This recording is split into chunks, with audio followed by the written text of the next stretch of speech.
Welcome back to my channel, welcome to new blog. সুন্দরবনের ছোট্ট একটি গ্রাম থেকে আমি সাথী নতুন ভিডিওতে তোমাদের সকলকে অনেক ওয়েলকাম আর অনেক ভালোবাসা জানাই। আশা করি তোমরা সকলেই ভালো আছো, সুস্থ আছো।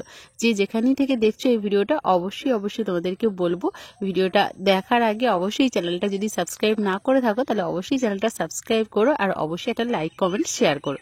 তো তোমাদের কমেন্ট পড়তে আমার ভীষণই কিন্তু ভালো লাগে। অবশ্যই একটা কমেন্ট করে যেও, তোমাদের মিষ্টি মিষ্টি কমেন্টের রিপ্লাই দিতে আমার ভীষণ ভালো লাগে।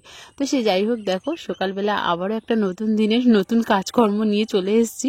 আসলে কি বলতো, নতুন দিন মানে দিনটা নতুন হয় কিন্তু কাজকর্মগুলো একই আর একঘেয়ে থাকে, তাই জীবনটা বড্ড বেশি একঘেয়ে মনে হয়।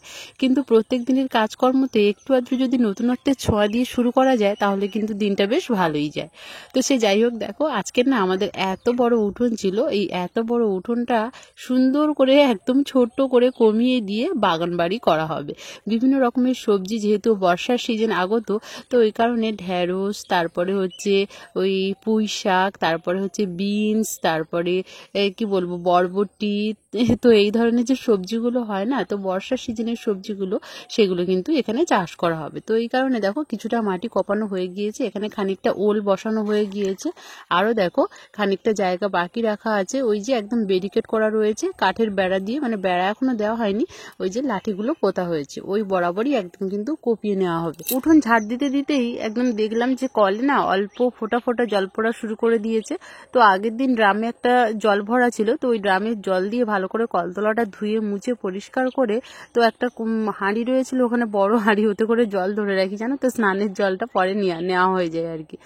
বড় বড় পাত্র যেহেতু খুব বেশি নেই, একটাই বড় ড্রাম রয়েছে, তো সে যাই হোক ওই হাঁড়িটা ধুয়ে আর বসিয়ে দিয়ে এসছি। তারপরে দেখো এদিকে পুকুর পাড়ে চলে এসেছি, বাসনগুলো ঝটপট করে মেজে ধুয়ে পরিষ্কার করে নেবো।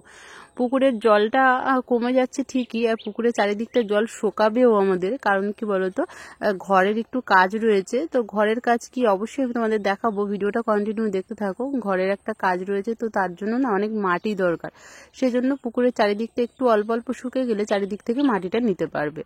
তো সে যাই হোক, দেখো এক গাদা বাসনের গুচ্ছ, তো এই এক গাদা বাসন গুচ্ছ আগে মেজে মুজে পরিষ্কার করে নিই। সকালের আবার ভাত রান্না হবে, কারণ আগের দিন না রাতে আমি রান্না করিনি, দুপুরের ভাত ছিল যেহেতু, তো ওই রাতে হয়ে গিয়েছিল সবার, তো ওই জন্য আর রাতে ভাত করিনি। তো এই সকালবেলা উঠি আগে ভাতটা করে নিতে হবে, নয়তো আমি যদি পড়াতে বসে যাই না, সেই পড়িয়ে উঠতে উঠতে 9:30 পৌনে 10টা, তখন আবার মানে সকালের খাবার টাইম হয়ে যায়, তখন যদি ভাত বসাই তাহলে অনেকটা লেটও হয়ে যাবে। ওই কারণে আজকে ঝটপট করে কিন্তু বাসি কাজগুলো কমপ্লিট করে সেরে নিয়েছি। ওইদিকে জলটাও ধরছি, একটা করে পাত্র ভর্তি হয়ে যাচ্ছে, আর একটা করে পাত্র বসিয়ে দিচ্ছি। আর এখানে দেখো একটা বড় আলু 4 ফালা করে নিয়েছি আর কি, তো ভাতে দেবো। আর গাছে না এত সুন্দর বেগুন হয়েছে, আমি তোমাদেরকে আমাদের বেগুন গাছগুলো দেখাবো পরে, পুকুর পাড়ে রয়েছে।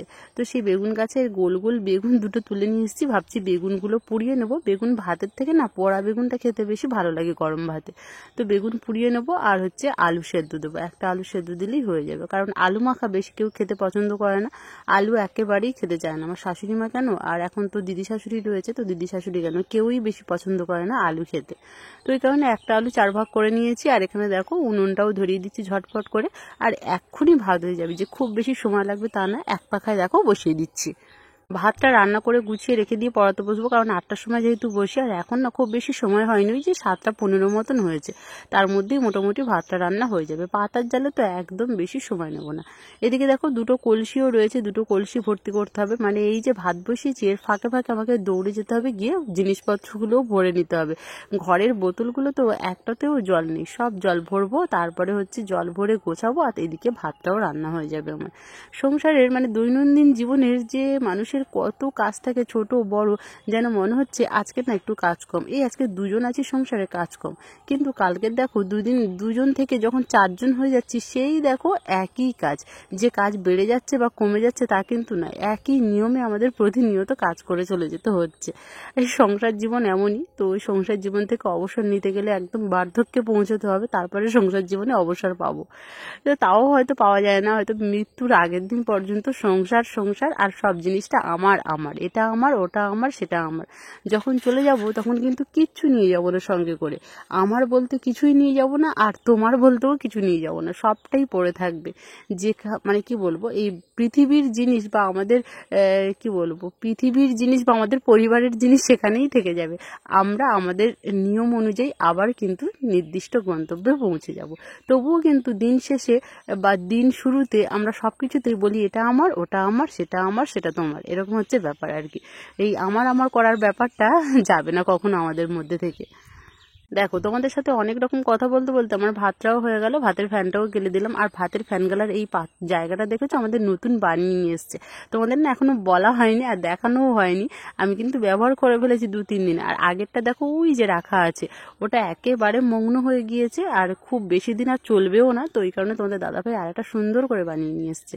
আর এই যে বলছিলাম না তোমাদের, আমাদের গাছের বেগুন, এই যে দেখো এত সুন্দর হয়েছে বেগুনগুলো। এই বেগুনগুলোতে এবার সুন্দর করে আমি সর্ষের তেল মাখিয়ে নিচ্ছি আর গ্যাসে পুড়িয়ে নেব খুব সুন্দর করে উল্টে পাল্টে। এই যে দেখো, সর্ষের তেল মাখিয়ে বেগুন পুড়লে না, বেগুনটা যখন খোসা ছাড়ানো হয় খুব সহজেই খোসাটা উঠে আসে আর খুব সুন্দর, মানে ভেতরের যে কি বলবো শাঁস যেটা, তো সেটা কিন্তু খুব সুন্দর থাকে, একেবারে নষ্ট হয়ে যায় না বা পুড়ে একেবারে গলে যায় না। আর এমনি তো এখানে দাঁড়িয়ে থেকে ঘুরিয়ে ঘুরিয়ে বেগুনটা পুড়িয়ে নেবো। তো দেখো এখানে গ্যাসের উপরে একটা আমি ওই যে হয় না রুটি মেকারগুলো, মানে রুটি মেকার বলবো না, মানে রুটি ভাজার যে জায়গাগুলো, ওগুলো দেখো আমি গ্যাসের উপরে দিয়ে নিয়েছি, দিয়ে আর 2টো বেগুন দেখো সুন্দর করে রেখে দিলাম। এবার দেখো গ্যাসের হালকা আঁচ দেবো, হালকা আঁচ দিয়ে ঘুরিয়ে ঘুরিয়ে উল্টে পাল্টে পুড়িয়ে নেবো। বেগুন পোড়া খেতে তোমরা কারা কারা ভালোবাসো অবশ্যই কিন্তু আমার কমেন্ট বক্সে কমেন্ট করো। আমার কিন্তু ভীষণ ভালো লাগে বেগুন পোড়া, পেঁয়াজ দিয়ে আর শুকনো লঙ্কা দিয়ে আর সর্ষের তেল দিয়ে বেগুন মাখলে বেশ ভালো লাগে। প্রথমে জালটা একটুখানি বেশি দিচ্ছিলাম, তারপরে একটু কমিয়ে দিলাম, যে খুব তাড়াতাড়ি তো লেগে যাবে উপরের গাটা, ভেতরে হয়তো হবে না, তো এই কারণে কমিয়ে দিয়ে উল্টে পাল্টে সেঁকে নিচ্ছি। আর তার উপরে ওইদিকে আমার টাইমও হয়ে গিয়েছে, প্রায় 8টা 10 হতে গেল। এবার আমার ঝটপট করে পড়াতে বসতে হবে, নয়তো আবার ওর স্কুল রয়েছে, সব দিকটা মেনটেন করতে হয়। সে যাই হোক, দেখো এখানে বেগুনটা পুড়িয়ে আমি রেখে দিয়েছিলাম, পড়ানোর কাজটা কমপ্লিট করে নিয়েছিলাম, ওই 9:30টার দিকে ছুটি দিয়েছি। আর তারপরে দেখো সবাইকে ডেকে নিয়ে চলে আসলাম রান্নাঘরে খাওয়ার কাজে। এই একটা দায়িত্ব, রান্না করো, সবাইকে গুছিয়ে খেতে দাও, আবার একই বাসন 3 বেলা ধরে মাজো। সকালবেলা এই বাসন মেজেছি, আবার এখনই খেয়ে এই বাসন মাজতে হবে, আবার দুপুরবেলা এই বাসন খেয়ে মাজতে হবে, আবার রাতের বেলা খেয়ে।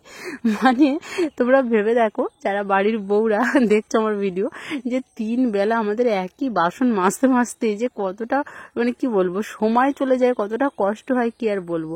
3 বেলা খাও, রান্না করো, খেতে দাও, বাসন মাজো, শো, ঘুমাও, আবার একটা দিনের শুরু, এরকম ভাবেই কেটে যায়। কর্মব্যস্ততা কিন্তু সবার মধ্যেই থাকে, কেউ হয়তো অফিসে বেরিয়ে কর্ম করে আর কেউ হয়তো বাড়িতে বসে হাজার কর্ম করে, মানে কাজ কিন্তু আমাদের প্রতিনিয়ত করতে হয়। কেউ যদি বলে যে হচ্ছে আমি বাইরে কাজ করি, আমি সংসার কিভাবে দেখবো, কিন্তু আমার মনে হয় বাইরে কাজ করলেও যেমন একটা, মানে বাইরের কাজের একটা কি বলবো পৃথিবী, তেমন ঘরের কাজেরও একটা পৃথিবী রয়েছে, যেখানে প্রতিনিয়ত কাজ করে চলতে হচ্ছে, কোনো একটা দিনও অবসর নেই।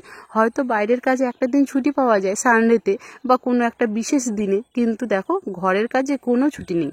না দুর্গাপুজোর বিজয়াতে ছুটি আছে, আর না 1 জানুয়ারি ছুটি আছে, না নববর্ষে ছুটি আছে, কখনোই কিন্তু ঘরের কাজের থেকে ছুটি নেওয়া যায় না। সে যাই হোক, দেখো এখানে এই যে বেগুনটা খুব সুন্দর করে মাখিয়ে নিচ্ছি, আর এখানে ঠাম্মা বসে গিয়েছে, মানে আমার দিদি শাশুড়ি বসে গিয়েছে, তোমাদের দাদা ভাই, আমরা, মানে আমার শাশুড়ি মা, আমাদের আবির, সবাই রয়েছে। সবাইকে দেখো খেতে টেতে দিয়ে সবজি আনাজ কেটে কুটে দিয়েছি। আজকে না শাশুড়ি মা রান্না করছে, আমি ভাবলাম উফ একটু হাঁপ ছেড়ে বাঁচলাম। প্রত্যেকদিন রান্না করতে করতে না ওই যে হয় না, একটা একঘেয়েমি এসে যায়, আর যেন ভালো লাগে না। কেউ যদি একটু রান্না করতে, এরকম মনে হয়। একটা সময় যখন ছোট ছিলাম, বা ছোট বলবো না, ছোট বলতে যে একদম ছোট তা না, একটা সময় মনে হতো যে মা প্রতিদিন কি সুন্দর রান্না করে বসে বসে, যে কবে যে আমি রান্না করতে পারবো প্রতিদিন এরকম বসে বসে, রান্না করতে বেশ ভালো মজা। কিন্তু এখন বোঝা যাচ্ছে যে রান্না করতে কত মজা। তো একদিন বলেছে শাশুড়ি মা রান্না করবে, তাতেই আমার ভীষণ আনন্দ। তো ঠিক আছে, শাশুড়ি মাকে গুছিয়ে টুছিয়ে দিলাম, ওই দিকটায় রান্না করছে, আর আমি ভাবলাম যে শাশুড়ি মা যেহেতু রান্না রান্না করছে তাহলে শাশুড়ি মায়ের মানে ঠাকুর পুজোটা দেওয়ার দায়িত্ব থাকে, তো ওই কাজটা আমি করে দিই। তো তাড়াতাড়ি করে ঝটপট করে স্নান টান সেরে এসে দেখো এত সুন্দর গাছে ফুল ফুটেছে। তোমাদের তো আগের দিনে ব্লগে বলেছিলাম যে ঋতুরাজ বসন্ত তার ফুলের ডালি নিয়ে আমাদের কাছে চলে এসছে, তো ফুলে ফুলে একদম ভরে গিয়েছে গাছপালা। মন্দিরটাকে না আজকে এই দেখো জবা ফুল দিয়ে সুন্দর করে সাজিয়ে দিচ্ছি। আর এটা আমি শুনেছি যে হচ্ছে তুলসী তলায় লাল ফুল দিতে নেই, মানে লাল জবা দিতে নেই, তো ওই কারণে চন্দনী জবা যে হয় না ওই জবা ফুল দিয়ে সুন্দর করে সাজিয়ে দেখো এবার এই যে ঘটের মধ্যে একটা ফুল দিয়ে আমি এই যে তুলসী তলায় জলটা অর্পণ করব। সবাইকে বলবো যারা যারা আমার এই ভিডিও দেখছো, ছেলে কিংবা মেয়ে বা যেই হও না কেন, যেমন বয়সেরই হও না কেন, সকলকেই বলবো বাড়িতে যদি তুলসী গাছ থেকে থাকে বা তুলসী তলা থেকে থাকে, স্নান করে অবশ্যই একটু জল কিন্তু তার গোড়ায় দিও।